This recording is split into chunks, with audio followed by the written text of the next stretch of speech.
오늘 말씀은 욥기 4장 1절에서 11절입니다. 대만 사람 엘리바스가 대답하여 이르되 누가 네게 말하면 네가 실증을 내겠느냐? 누가 참고 말하지 아니하겠느냐? 보라 전에 네가 여러 사람을 훈계하였고 손이 늘어진 자를 강하게 하였고 넘어지는 자를 말로 붙들어 주었고 무릎이 약한 자를 강하게 하였거늘 이제 이 일이 네게 이름에 내가 힘들어하고 이 일이 내게 닥침에 내가 놀라는구나. 내 경외함이 내 자랑이 아니냐? 내 소망이 내 온전한 길이 아니냐? 생각하여 보라. 죄 없이 망한 자가 누구인가? 정직한 자의 끊어짐이 어디 있는가? 내가 보건대 악을 밭갈고 독을 뿌리는 자는 그대로 거두나니 다 하나님의 입기운에 멸망하고 그의 콧김에 사라지느니라. 사자의 우는 소리와 젊은 사자의 소리가 그치고 어린 사자의 이가 부러지며 사자는 사냥한 것이 없어 죽어가고 암사자의 새끼는 흩어지느니라. 아멘. 고통과 괴로움은 사방에 널려 있습니다. 사람은 누구나 이것을 피할 길이 없는 데다가 이 고통과 괴로움의 크기나 범위는 너무 크고 종류가 많아서 헤아리기 어렵습니다. 나라 간의 전쟁이나 자연 속에 일어나는 태풍과 지진, 홍수, 또는 인재이든지 천재이든지 화재 등의 대참사가 날 때마다 인류는 충격을 받습니다. 지금 겪고 있는 강한 전염병도 마찬가지입니다. 세상은 그야말로 고통의 바다와 같습니다. 우주를 개발하고 별나라를 건설한다는 초첨단의 우주과학시대며 생물의 유전자를 분석해서 생명의 신비를 엿보기도 하는 그런 시대입니다.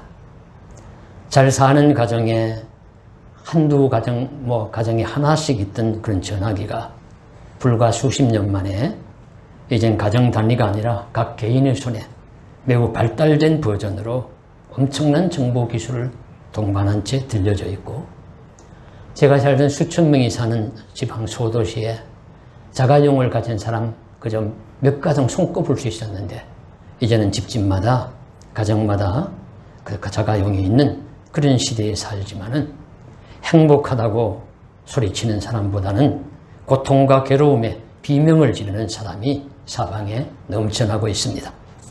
이 세계에는 비극적인 사건과 사고가 매일 많이 일어나기에 그에 따른 고통과 괴로움을 마주하는 것은 이제 현대인의 일상이 되어버렸습니다. 멀리 바라볼 것도 없이 최근의 소식들만 보아도 건물이 붕괴되고 화재가 나고 누군가의 욕망으로 인하여 피해를 입어 스스로 목숨을 버리고 매주간 거르지 않고 음주운전 사고로 피해자가 생기고 어린 생명이 학대와 죽음을 당하는 일들이 거의 매주간 일어납니다. 그런 속에는 피해 당사자와 울부짖는 가족과 이웃들이 있습니다. 이처럼 세상의 사건이 되어 소식이 전해지는 경우도 있지만 매스컴이 다루지 않는 불행과 고통과 괴로움의 총량은 욥이 6장 3절에서 말하는 것처럼 바다의 저울에 달아보면 바다의 모래보다도 무거울 정도로 상상을 초월할 것으로 많습니다. 병원마다 가득한 환자들이며 미얀마와 같은 내전의 상황 속에서 죽음을 마주하고 있는 이들의 고통은 더 말로 표현하기 어렵습니다. 이처럼 인생에게 피할 수 없는 고통이기에 아주 오랜 고대 시절부터 인류는 이 문제에 대한 해답을 찾아왔습니다. 고통은 왜 오는가? 고통의 의미는 무엇인가? 그것을 피할 수는 없을까? 어떻게 대처해야 하는가? 등의 수많은 물음을 던지고 그것에 대한 많은 답들이 있어 왔습니다. 그 중에 오늘 성서에 나오는 대표적인 고통, 고난의 인물 욥을 보면서 성서가 말씀하시는 고통의 문제에 대한 그 대답이 무엇인지를 찾아보고자 합니다. 욥의 이야기는 너무 잘 아시죠? 그래서 간략히 욥의 고난이 무엇인지를 보면은 동방의 의인이라고 불리는 욥에게 어느 날 고난이 닥쳐오는데 전면적인 고난입니다. 첫 번째가 먼저 이방 민족들이 쳐들어와서 욥의 재물들을 다 빼앗아가고 종들을 죽입니다. 두 번째로는 10남매나 되는 우리 다복한 가정의 우리 자녀들이 맏형의 집에서 잔치를 벌이다가 대풍이 몰려와 가지고 집이 쓰러짐으로 한날 한시에 다 죽습니다. 그리고 세 번째로는 여보의 몸에 독한 질병인 우리 악질, 그런 질병이 나서 여보를 말로 못하게 괴롭게 만듭니다. 고통스럽게 만듭니다. 남은 아내 하나는 하나님을 저주하고 죽으라고 소리치므로써 그리고 말하고 떠나갔다는 것을 암시합니다. 그러니 이것이 이제 욥의 고난의 내용이에요. 이 중에 한 가지만 당해도 너무 크고 중해서 비명을 지를 것입니다. 그런데 이 모든 것이 다 왔습니다. 다 이렇습니다. 생명줄 하나 남고 모든 것 다 끝이 났다고 볼 수 있습니다. 사람이 어찌 이럴 수가 있느냐. 그러나 우리는 그럴 수도 있다는 것을 압니다. 큰 재벌이라도 하룻밤에 불이 나고 전쟁이 나고 부도가 나고 어떤 예기치 못한 사고와 사건이 터져서 모든 것을 잃을 수 있는 것이 세상입니다. 욥이 바로 그런 경우였고 그 중에서도 최악이라고 할 수 있습니다. 그런데 욥의 이야기에서 주의해서 보아야 할 부분이 욥은 세상에서 보기 드문 의인이었다는 점입니다. 큰 부자였을 뿐만 아니라 가난한 사람을 잘 도우는 사람으로서 이웃들에게 칭찬과 존경을 받은 사람입니다. 거기다가 하나님을 잘 믿는 사람이었습니다. 이 점이 특별하죠. 우리가 보아도 이런 사람은 벌을 받아서는 안 될 것이라고, 재앙을 받아서는 안 될 것이라고 여겨지는 그런 사람입니다. 물론 욥이 당한 고난의 진실은 하늘에서의 하나님과 사탄의 내기, 즉 욥이 어떤 경우를 당하더라도 변함없이 하나님을 잘 섬길 것이냐 아니냐 하는 그런 시합의 일종으로, 그런 내용으로 당한 욥은 시험으로서의 고난이었지만 이것은 우리가 성경 속에 이제 나타나니까 아는 것이고요. 실제 우리 삶에서 이런 일을 당하면 아무도 모릅니다. 고난의 이유를 몰라요. 왜? 욥은 의인이고 선한 사람이고 존경받는 사람이고 신앙의 인물이고 큰 부자인데 모든 재산 다 잃고 모든 가족 다 잃고 몸에도 너무도 추한 고통스러운 병마저 들고 사람들에게 조롱의 대상이 되느냐? 세상에 어떻게 이런 일이 일어나느냐? 욥과 같은 사람에게 어떻게 이런 고통과 고난이 올 수 있느냐 하는 것이 우리의 의문입니다. 정당하지 않다고 보여집니다. 이런 고난과 괴로움을 당하는 욥은 그래도 저주하면서 하나님을 떠나지 않습니다. 하나님 신앙을 붙들고 끝까지 견디지만 그러나 한 인간으로서 그 당하는 괴로움과 아픔을 호소를 합니다. 그래서 우리 3장에 보면은 욥이 이런 이야기까지 해요. 차라리 나지 않았으면 좋았을 것이다. 내 어머니가 나를 뵌 날이 그냥 재앙이 있고 뭐 어떤 어둠의 세계가 되어가지고 그런 날이 없었으면 내가 태어나지 않았을 것 아니냐. 이렇게 이제 참 괴로움과 아픔을 이제 호소를 합니다. 자, 이럴 때 조심해야 될 것이 있습니다. 이것을 바라보는 사람이 비난하면 안 돼요. 고통과 괴로움을 당하면 울 수 있습니다. 울부짖을 수 있습니다. 괴로움을 하소연할 수 있습니다. 욥과 같은 고난을 당하면서 울부짖지 않으면 그게 사람인가요? 오히려 이상하죠. 그러나 사람들은 때로 이런 모습을 보면서 아이고 다른 사람은 잘 훈계하더니만 자기가 당하니까 별 수 없네. 평소에 신앙 좋다고 하더니만 별것 아니구만 하면서 조롱하기 쉽습니다. 바로 대만 사람 엘리바스가 오늘 4장 3절, 2절에서 5절까지 하는 말씀이 그 말씀이에요. 누가 그런 말 하면 네가 잘 참고 도와주지 않았느냐. 네가 잘 붙들어주지 않았느냐. 그런데 이 일이 내게 닥치니까 내가 놀라고 네가 힘들어하는구나 하면서 공격하고 조롱합니다. 그래서 우리가 이런 일을 볼 때 사람은 아프면 울 수 있다. 괴로움을 당하면 소리칠 수가 있다 하는 사실을 우리가 기억해야 하고 예수님께서도 십자가상에서 가장 중심되는 말씀이 7마디 중에서 4번째 말씀이죠. 엘리 엘리 라마 사박단. 이것은 복음서에 다 나와요. 나올 정도로 가장 중심되는 말씀인데 나의 하나님 어찌하여 나를 버리셨나이까. 괴로움과 아픔을 호소를 했습니다. 항변입니다. 울부짖음입니다. 그래서 우리도 누구에게나 고난이 올 수 있고 심한 고통 속에서 울부짖을 수 있다 하는 이 진실을 우리는 깨달아야 합니다. 그런데 비통한 고난 속에서 울며 탄식하는 사람을 보고서 우리가 두 번째로 범할 수 있는 잘못이 있습니다. 그것은 그 사람이 이런 일을 당하는 것은 죄 때문에 당한 것이라고 그렇게 짐짓 판단하고 그것을 통해서 공격을 하는 것입니다. 바로 욥의 친구의 대표적인 이 공격의 내용이 이것입니다. 욥을 위로했던 친구들이 공격자로 변해서 오늘 엘리바스가 하는 말인데 7절에서 9절 말씀이 그것입니다. 생각하여 보라. 죄 없이 망한 자가 누구인가? 정직한 자의 끊어짐이 어디 있는가? 내가 보건대 악을 밭갈고 독을 뿌리는 자는 그대로 거둔다. 이게 무슨 말씀이냐 하면은 죄를 지으면 벌을 받는다 하는 말씀이에요. 죄를 지으면 벌을 받는다. 그런데 욥, 너는 지금 벌을 받고 있다. 고로 너는 죄인이다. 너는 죄를 지었다. 이런 논리를 지금 욥에게 적용을 하는 것입니다. 욥이 재앙을 받아서 고통을 당한다는 그런 내용을 공격을 하니 참 이것이 합당한 공격이냐 하는 것이죠. 이에 대해서 욥은 대단히 반발합니다.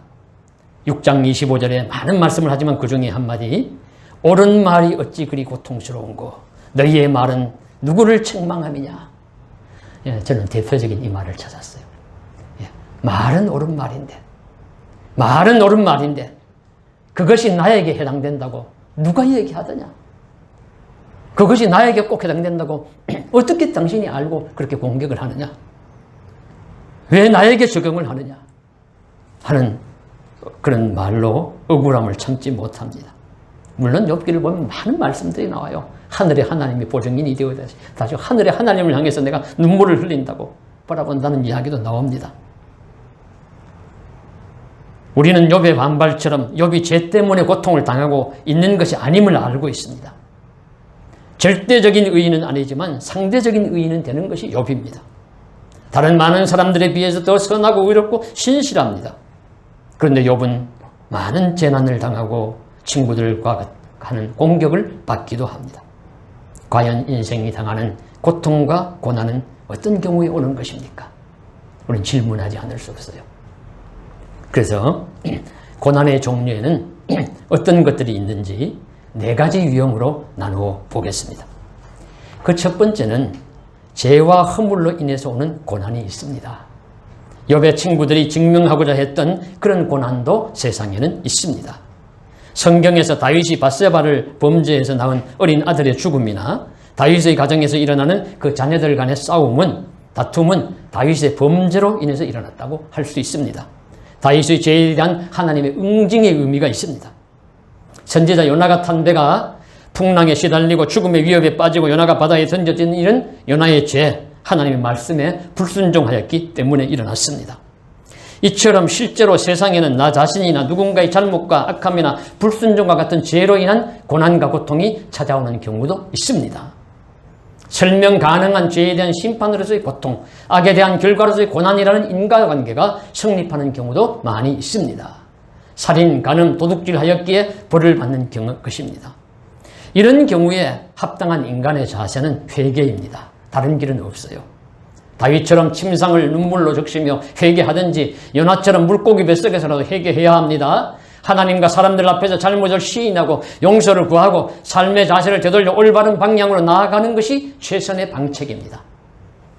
한 가지는 죄로 인한 고난도 있다. 분명히 인정합니다. 둘째는 오히려 그 반대의 경우에 당하는 고난과 고통이 있다는 사실을 보아야 합니다. 즉 선하고 용감하게 살아서 남들과 달리 의롭고 바르게 살아서 고통을 당하고 공격을 받는 경우입니다. 그저 보통 사람들처럼만 살아도 당하지 않을 고통을 너무 의로워서요. 부르를 붓고 참지를 못해서. 그래서 올바른 소리를 해서 그래서 공격을 당하고 너무 정의롭기 때문에 고통을 당하는 것이죠. 악한 세상에는 의인이기 때문에 순환을 당하는 경우도 비일비재합니다. 여러분 도둑들 사이에서는 도둑질을 못하면 비난받아요. 넌 그것도 못하냐? 왜 그렇게 너는 일을 못하냐? 그럴 겁니다. 그건 부당한 고난, 의로운 순환입니다. 이런 경우를 당하면은 예레미야 같은 선지자, 지난주에 말씀드린 또 사도 바울 같은 복음 전도자, 예수를 잘 믿고 또 이 세상을 선하고 착하게 살다가 고통받는 많은 사람들, 바로 그런 경우죠. 자, 이런 경우에는 회개가 필요한 것이 아닙니다. 이런 경우에는 그 삶을 고난이 있더라도 지속하는 인내력이 필요합니다. 그 시련을 견디는 것이죠. 인내력이 필요해요. 계속해서 고난과 순한 고통을 당하고 압박을 받더라도 자신의 그 믿음을 지키고 삶의 순수함과 거룩함과 선함을 지켜나가는 삶의 자세가 필요합니다. 그리고 지금은 고통을 받지만 세상이 나를 알아주지 않지만 하나님은 알고 계시고 언젠간 하나님이 합당한 보상을 해주실 것이다. 그렇게 믿고 나아가는 것입니다. 그리고 또 하나의 이런 사람에게 대두되는 문제는 용서의 문제입니다. 용서의 문제가 대두되어요. 내가 선하게 사는데도 나를 악하게 공격을 해요. 그러면은 그 공격하는 자에 대해서 밉죠. 복수하고 싶어요. 원망하고. 그래서 이 부분을 또 이겨내야 합니다. 넘어서야 할 산입니다.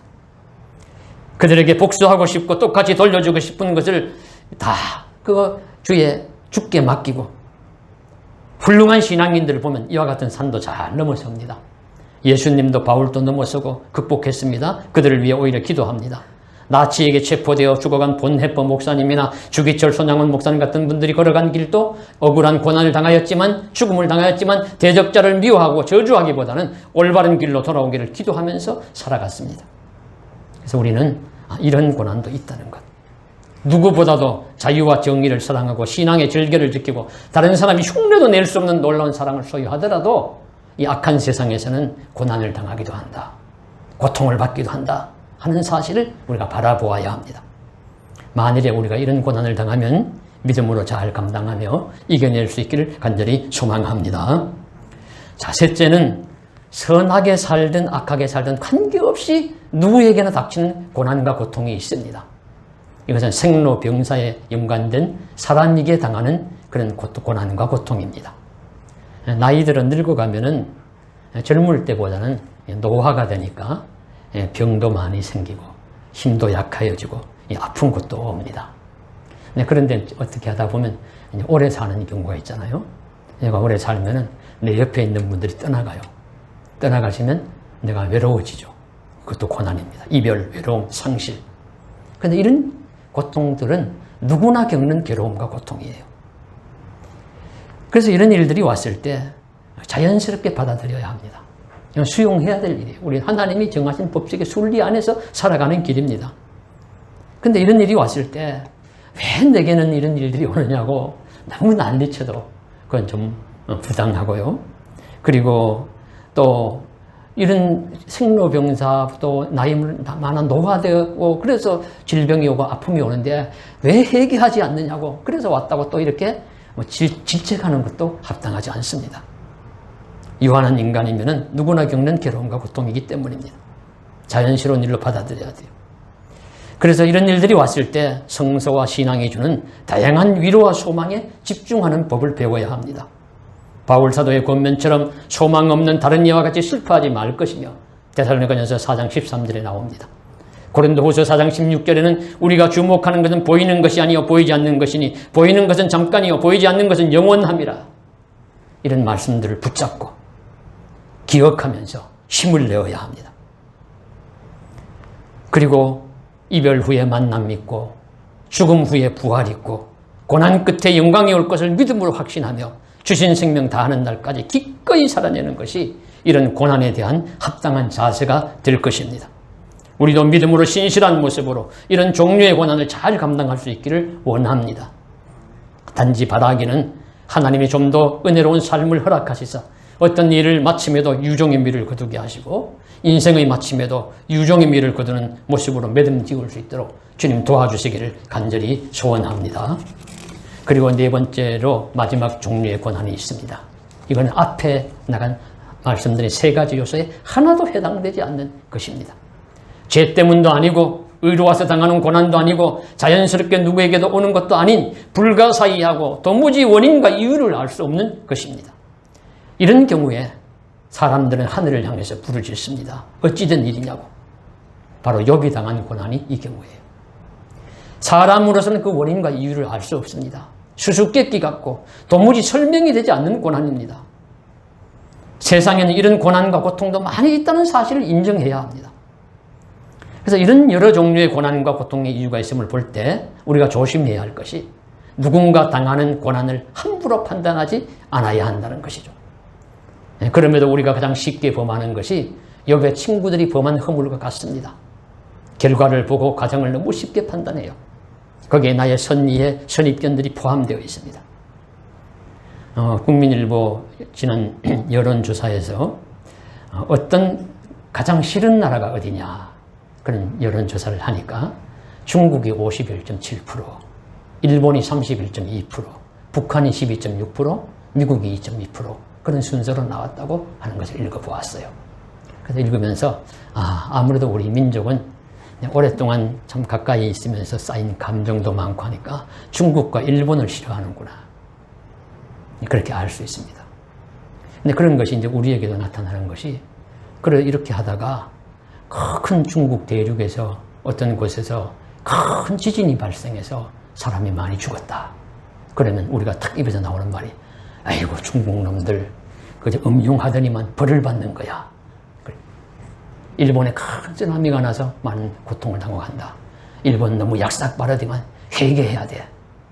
어떤 목사님 설교에까지 그렇게 이야기를 했다는 소문이 들립니다. 그런 것이 아닙니다. 일본이 회개하지 않아서도 아니고 중국이 약해서도 아닙니다. 이런 경우는 과학적이고 자연재해 또 인범 등으로 그 원인은 우리가 짐작할 수 있지만은 그러나 그 일을 당하는 그 피해자가 왜 그가 피해를 당해야 하는지는 아무도 설명할 수 없어요. 그 피해를 당하는 사람들에게는 욥과 같은 사람도 있을 것입니다. 욥도 에돔 사람입니다. 에돔 사람이지만 하나님을 잘 믿고 의롭고 이렇다가 이렇게 벌을 받고 성경의 대표적인 고난의 인물이 되어요. 하나님은 민족을 가지고 사람 차별하지 않습니다. 원인은 과학적으로 인간적인 어떤 실수로 자연재해 등으로 규명할 수 있지만 그를 당하는 희생자들의 고통의 이유는 왜 그여야 하는가, 왜 그가 희생되어야 하는가 하는 부분은 불가사의하고 원인과 이유를 알 수 없는 경우가 많이 있는 것입니다. 우리는 이처럼 크게 보아도 여러 종류의 고난을 살펴볼 수 있으니 이 사실을 감안하고 누군가의 고난을 함부로 판단하지 말아야 하고 누군가에게 고난이 닥쳐올 때 알 수 없는 고난이 많다는 사실을 알고 함부로 입을 열지 말고 삼가 조심하며 고난을 당하면 안타까이 여기고 기도해주며 우리가 당한다면 주님 주시는 힘으로 고통의 과정을 잘 통과할 수 있기를 위해서 기도하며 간절히 나아가야 될 수 있을 줄로 믿습니다. 그러면 이런 이제 우리가 피할 수 없는 것이 고난인데 어떤 종류의 고난이든지 간에 고통인데 그러면 내게 고난이 왔을 때 어떻게 할 것인가 하는 이런 중요한 문제가 있습니다. 세상에서는 이런 조언들을 합니다. 부정적인 생각들을 버려라. 나쁜 일들은 빨리 잊어버려라. 스트레스에 대처하고 휴가와 운동 등을 하라. 위로가 되는 좋은 관계를 사람들과 맺으라. 이런 이제 좋은 유익한 조언들을 합니다. 도움이 될 것입니다. 그러나 우리 기독교와 성경은 보다 본질적으로 이렇게 권면합니다. 고난을 당하고 고통에 빠졌다면 예수와 함께 그 고난의 길을 지나가라. 이것이 해답입니다.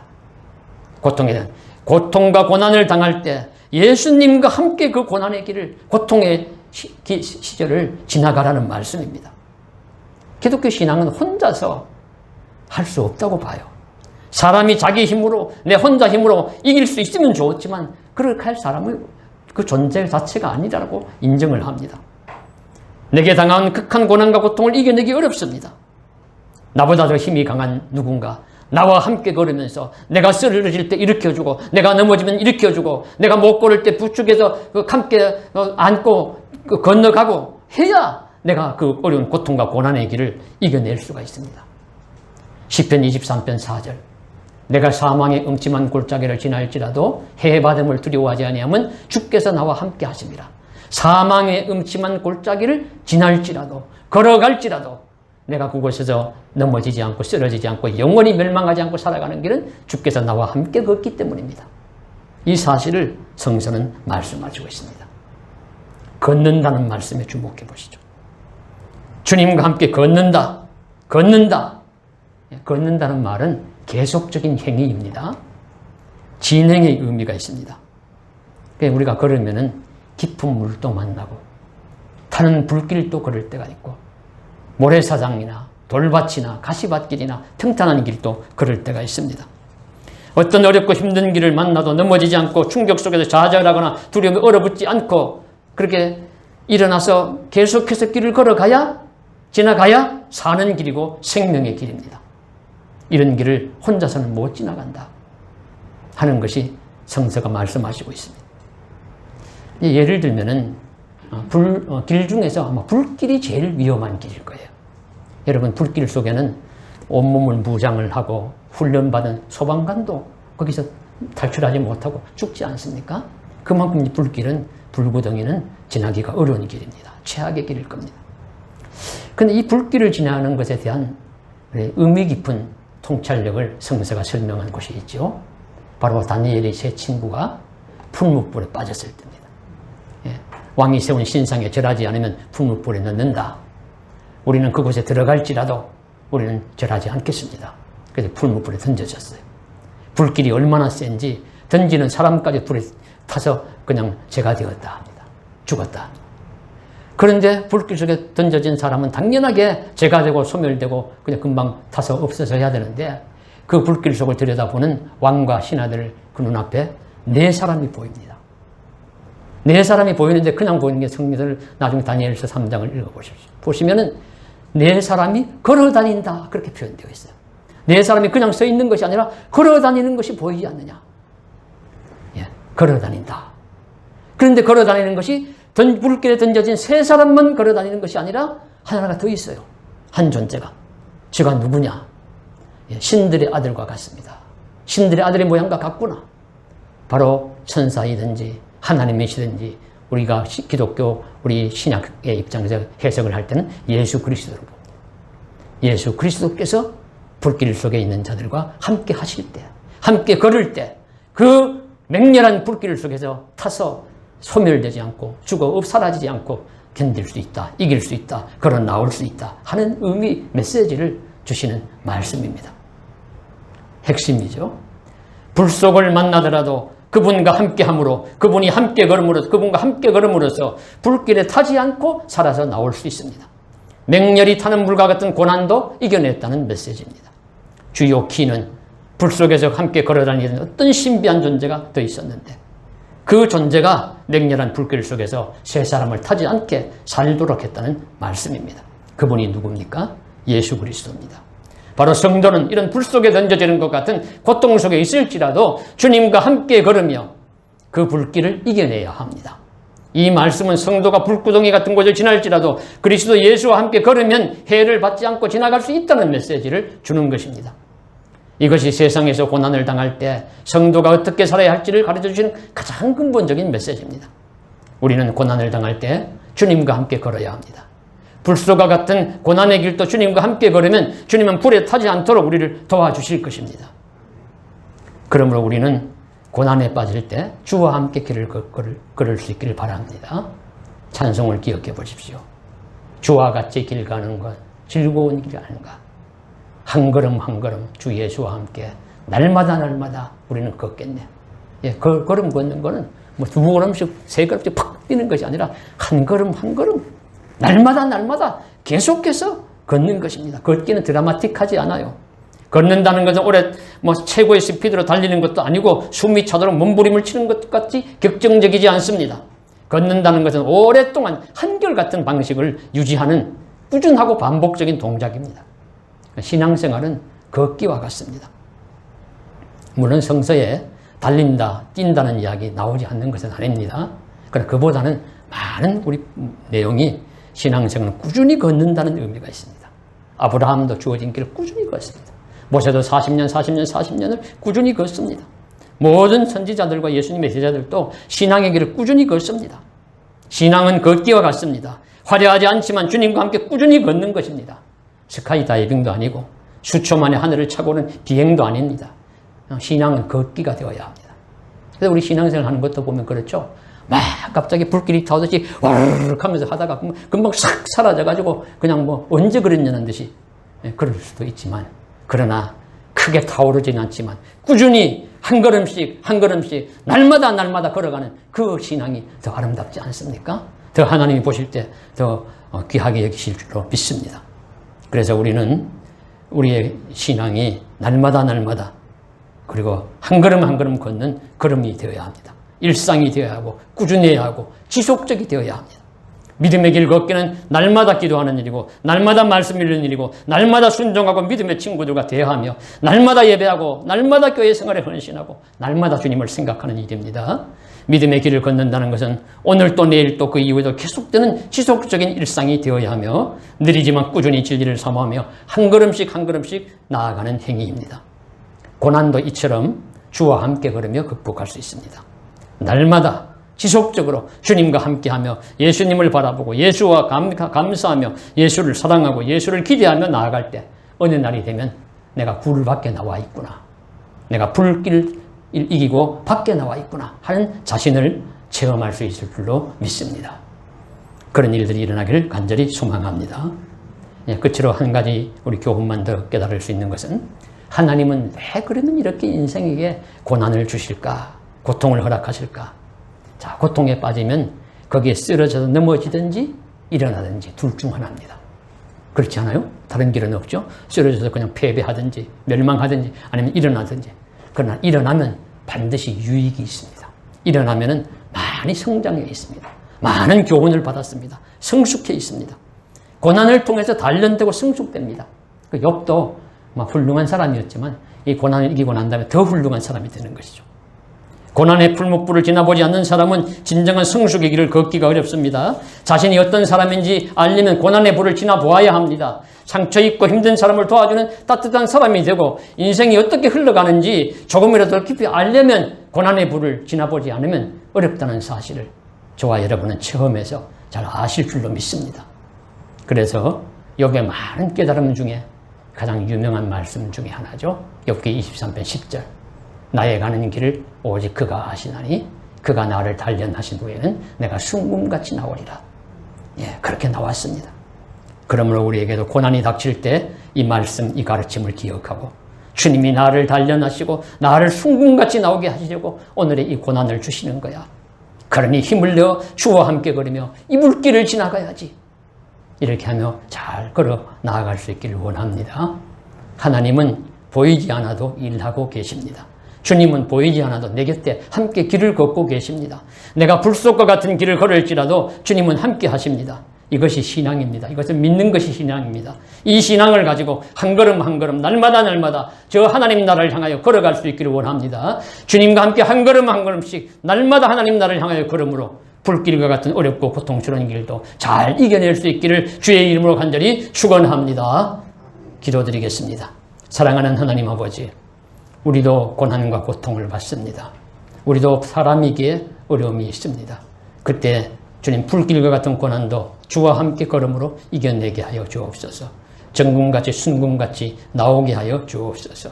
주님과 함께 동행하여 걸음으로 오히려 일어섬으로써 견딤으로써 많은 교훈과 유익함을 얻고 많이 성장 성숙한 모습으로 살아가게 하여 주옵소서.